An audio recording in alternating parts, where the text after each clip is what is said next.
Welcome back to the Friday morning ice cream party, everybody. So excited about this. Yes. It's Ben's birthday. It is Ben. It's Ben's birthday from Ben and Jerry's. Yep. And Ben Cohen. Ben Cohen. Not to be confused with Tom and Jerry, the popular movie that's currently out right now. No relation. Nope, not at all. Just the guy that makes damn good ice cream. And today we're going to learn all about the history of Ben and Jerry's. We are. Let's do it. Okay. I'm Misty. And I'm Ike. For the next 15 minutes, We're going to debate pop culture. my background's in music. My background's in film. I know the topics beforehand. And I don't. We check the internet for the facts. And ruin it with opinions. From Pop Rocks in your lunchbox. To Happy Meal toys and Swatch clocks. All right, let's talk about Ben and Jerry. Okay. Who came first? I don't know. All right. Who did come first? Our history from the benandjerry.com website. Okay. .com kind of implied that it was a website. That was unnecessary for me to .com. say. .com. From a renovated gas station in Burlington, Vermont, to far-off places with names we sometimes mispronounce, the journey that began in 1978 with two guys and the ice cream business they built as legendary as the ice cream is euphoric, and it makes a whole week of not reading good. Sorry. Gosh. There's no commas where commas should be. They don't do that. Like, that's too, it's too inside the lines for them, man. Okay. In 1978, humble beginnings with a $5 correspondence course in ice cream making from Penn State and a $12,000 investment, $4,000 of it borrowed. Ben and Jerry opened their first ice cream scoop shop in a renovated gas station in Burlington, Vermont. Burlington, Vermont, also known for the Magic Hat Brewery, where Magic Hat No. 9 beer is made. What other One of my numbers do they favorites. brew there? I don't know, but I think it's Magic No. 9 is a special one. In 1979, the next step, Ben and Jerry celebrate the shop's 1-year anniversary and the customers who made it possible by holding the first ever free cone day. Free scoops for all day long. The annual ice cream giveaway continues today in scoop shops around the world. Oh, man, I didn't know that. You go get a free scoop of Ben and Jerry's on their... Man, I wonder how much money they lose on free scoop day. Okay, did you know that the employees there get 3 free pints of ice cream every single day? What? Every day. Who can eat that much ice cream? And on a related note, they also get a free gym membership. Oh, wow. 3 free pints every day. How big is a pint? It's this big. Oh, I'm thinking quarts. Oh, no. Or gallons. The pints. The typical Ben and Jerry's, guys. Man, you could really pack on some pounds working over there. Yeah. Wow. Supply and demand. In the 80s, 1980, the year was 1980. Ugh. Ben and Jerry rent space in an old spool and boppin' mill on South Champlain Street in Burlington and began packing their ice cream in pints. The reason, to distribute to grocery and mom and pop stores along the restaurant delivery routes. Ben services out of the back of his old VW squareback wagon. Oh my God, I love that so much. They delivered their ice cream out of the back of a VW to grocery stores. Yeah. But I love that so much. Yeah, it looks like an old Volvo though. It doesn't. It's not like the it's bus. a station wagon. Yeah. Do you know at their headquarters, there is a mock ice cream shop called Scoop University. Scoop you. And that's where they train all of their franchisees. And everything, when you go there to like do the tour, everything at Scoop U, shakes, sundaes, ice cream, whatever, it's all $1 because it's just their training space for employees. Where is this place and how fast can we get Burlington, Vermont. Wow. Speaking of the first franchise, in 1981, as news of Ben & Jerry's spreads, more and more people want to lick. So the first franchise scoop shop opens in Shelburne, Vermont. Shelburne. Are we about to franchise a Ben & Jerry's? I think we might be. Should we tell them? Yeah. That's right, folks. The thing that's funding the Misty and Ike program is our vast array of Ben & Jerry's franchises that we just recently purchased with all of our Bitcoin. Yep. We bought 17 of them. We sold all of our Bitcoin and bought 17 Ben & Jerry's. We did. Yep. We had 23 kookaroos. 24, sir. Oh gosh. So this is kind of cool too. We clearly have to go here at some point. At the Ben & Jerry's factory in Waterbury, only a fraction of the hundreds of flavors that have been retired are in the flavor graveyard. They have a graveyard, and it has a headstone for each of the flavors that has been retired. Oh. Like Holy Cannoli. And there's a little poem. It says, now in front of the pearly gates, Holy Cannoli sits and waits. What brought its ruin no one knows. Must have been those pistachios.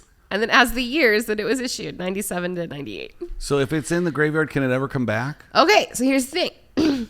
Many others aren't officially declared dead because they may be reformulated and reintroduced, like White Russian, which has been resurfaced.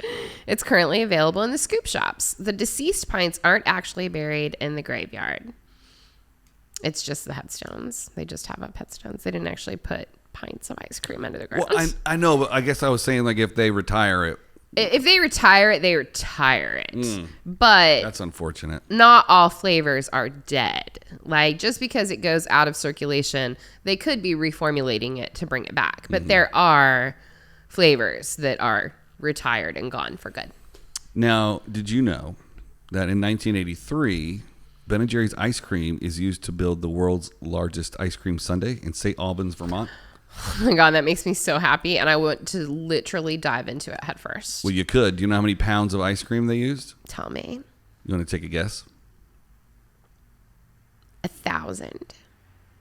27,102 pounds of ice Shut up. cream. Yeah, so you could dive in it many, many times. Holy crap. That's like a pool of ice cream. Holy cannoli. Oh, holy cannoli. I see what you did there. Yeah. Wow. That's a lot of ice cream. And they made it into an ice cream sundae. So that means, I want to know, that was probably like That means there's thousands, 20,000 gallons of hot fudge. Yep. And like thousands of pounds of nuts. 15,000 pounds of nuts. And yeah, exactly. That's insane. Yep. Wow. I'm into that. So you know on all of the pints of Ben & Jerry's, how they have the cows? Yeah. Those are real. Real cows? So they have cows at the factory that roam around in the field out back, and they all have names. But the cow that is most often featured on the pints, his name is Woody. Oh.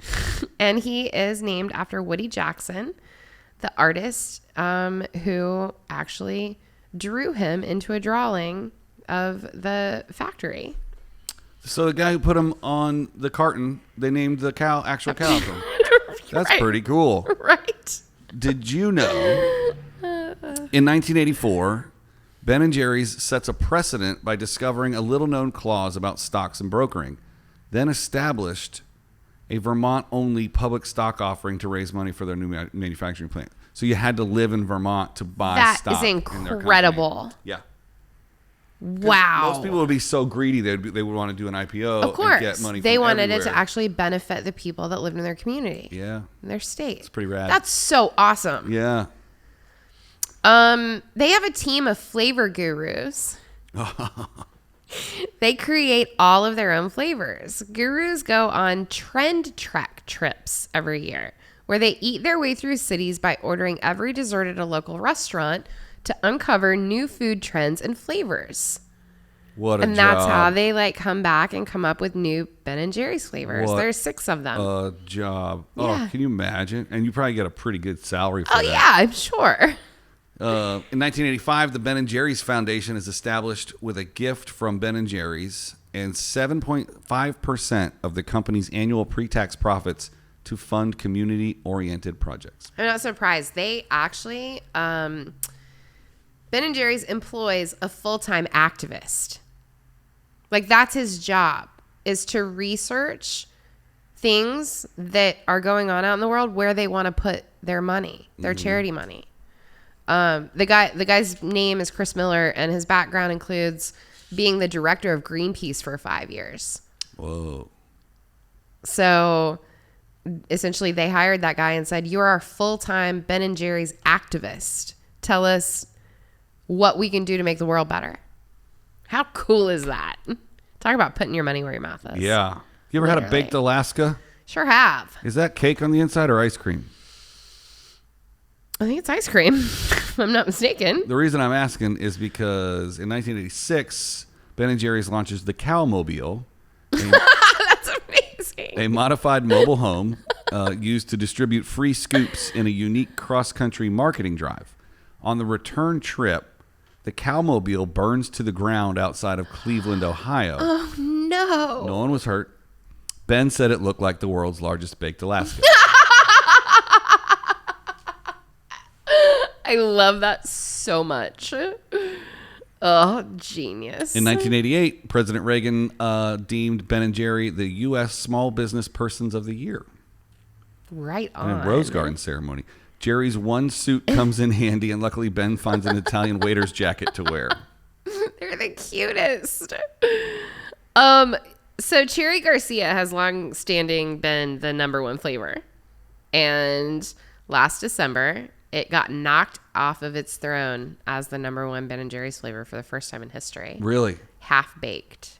Oh. Which is so good. Yeah. I've never been a big fan of Cherry Garcia. They're reformulating it to include more cherries. See, I like that. I honestly was just turned off by the Grateful Dead reference because I was just like, Yeah, I don't really. I'm so not into jam bands and the Grateful Dead, but those guys super are. But I love cherry ice cream a lot, so I dig it. 1990, content cows make the best ice cream. 8 million Ben & Jerry's pints carry a support farm aid message as part of the grassroots efforts of Farm Aid, a nonprofit organization whose mission is to keep family farmers on their land. That's so cool. So cool. 1991, a pint-sized legend is born. Chocolate chip cookie dough is released in pints after years of research and development. The flavor rockets to the top of the most popular in pints list.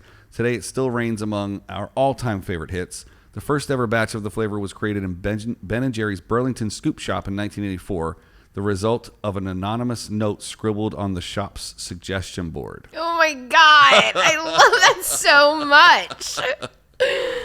Do you know that there are certain retailers that are allowed to carry exclusive flavors that no one else can?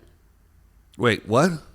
There are retailers, certain places Right. that are allowed to carry certain flavors that nobody else, they're exclusive to their store. Like Target has Peanut Butter World, Peanut Butter Jam Session, Rockin' Blondies, and Volin Tiramisu. They all sound so good. Walgreens has Truffle Trifecta.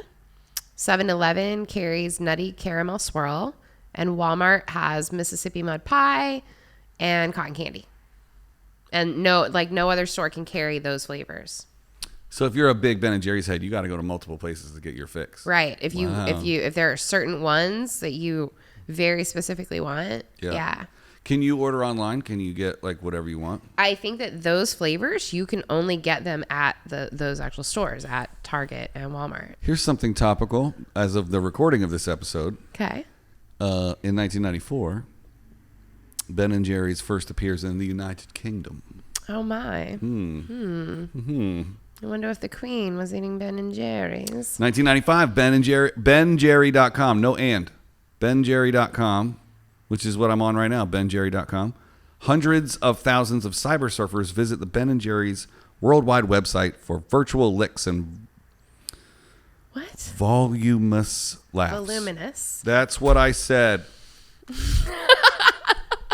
I can't wait for this week to be over. Yeah. You know what? I think that you are going to need to take a reading break. I am. You are. Well, this episode is almost over, and we're up to 1999. Okay. 98. Some folks thought our packages were hard to read and the flavors hard to resist. So after 20 years, we dressed up our pints with a fresh new look in 1998. In 1999, the Flying Frisian. In the UK, Ben & Jerry's launches the Flying Frisian, a raucous tour bus retrofitted for fun with a focus on fundraising. And how many F's can be in this sentence? That's a lot of alliteration. For UK's Kids in Needs Network. Oof. You got any more facts? I do. Okay. I think that this is probably one of the coolest facts, and it makes me laugh so much. Ben and Jerry, every time they are photographed in a certain way. Ben stands to the right of Jerry's right side. So Ben and Jerry in every photograph. Oh my God, it's so smart. If you're unsure which one's which, then that's how you do it. And then Stephen Colbert, because Stephen Colbert has his own flavor, and so does Jimmy Fallon. Really? There's the late night dough, and I can't remember what Colbert's is. We have to get our own flavor. We do. Jimmy Fallon's flavor is so good. Dude, but we should also stand like that in our pictures so people never get us confused. Right. Well, the way that Stephen Colbert remembers them is Jerry is Harry. That's his memory trick. Misty is... One of them has a beard and more hair, and then the other one does not. Ike on the right. Ike on the right. I was going to say Misty is Blissy. Ike to the right. Yeah. Yeah. But that's funny. To Misty the right. and Ike. Well, Yeah. you should always be on the left of the camera. Yeah. Interesting. So that's what they do. So that's my last fact that I have about Ben and Jerry. I've got a couple more, but I would invite you to go to benjerry.com and read for yourself. And I would invite you to use offer code Misty and Ike for 75% off any flavor you want. That's not true. It sure would be cool if everybody was emailing Ben Jerry, be like, "Where's Misty and Ike?" It would be amazing. But I also don't want to turn anything into like some false marketing that we get in trouble for. I was joking about the 75% off. It's 74% off. Love it. No, but you know what? Maybe they'll discover this episode in a year or two when we're super famous, and they'll make a Misty and Ike. You know what? I think that I'm going to find a way to compress this episode or a link to it, and I'm going to send it to their headquarters. How about this? You pick 2 flavors, and I'll pick 2 flavors, and that is the Misty and Ike flavor. I like that. What do you got? I like the Tonight Dough. No, I mean like when they make a Misty and Ike, you pick 2 ingredients, and I pick 2 ingredients. Okay, but my favorite 2 Ben and Jerry's ingredients don't go together. Okay, what? Well, like I love mint chocolate chip, but I also love cherry. Okay, why can't cherry go with mint chocolate chip? Yuck! Ew! No. That would be delicious. It would be disgusting. I would say banana. You wouldn't want banana in there. So Oreo. Okay. Can we put cherries in the Oreos? Yeah. Okay. But no, it's all 4 of our ingredients that makes up the Misty and Ike. That's what I'm saying. What if they did it like a quarter of the pint with each flavor? You could cut the pint. And then we had a core, like the core ones that have the like hot fudge in the middle. It's a cookie dough. We have cookie dough in the middle. It's a giant pretzel that you use like a spoon, so you get salty and sweet. Oh my God. You can cut our quart down the middle. Genius. And you get your half and my half. And my half has like a quarter mint chocolate chip and a quarter cherry Garcia. And mine is all... you can do a quarter banana. No, I want to mix them all together. Okay. You can do whatever you want in yours. It's banana and Oreos.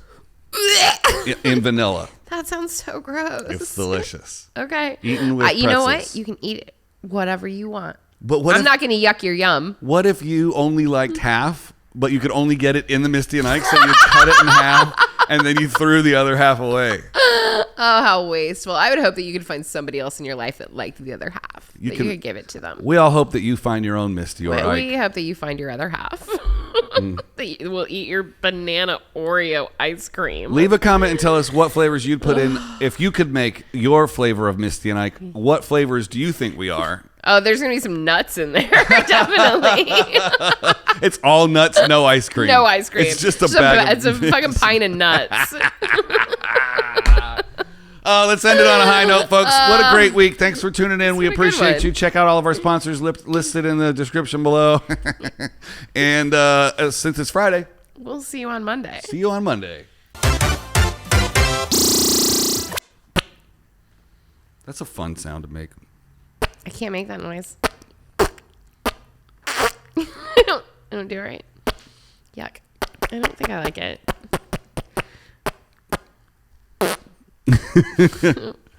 What sound does your butt make? I feel ew.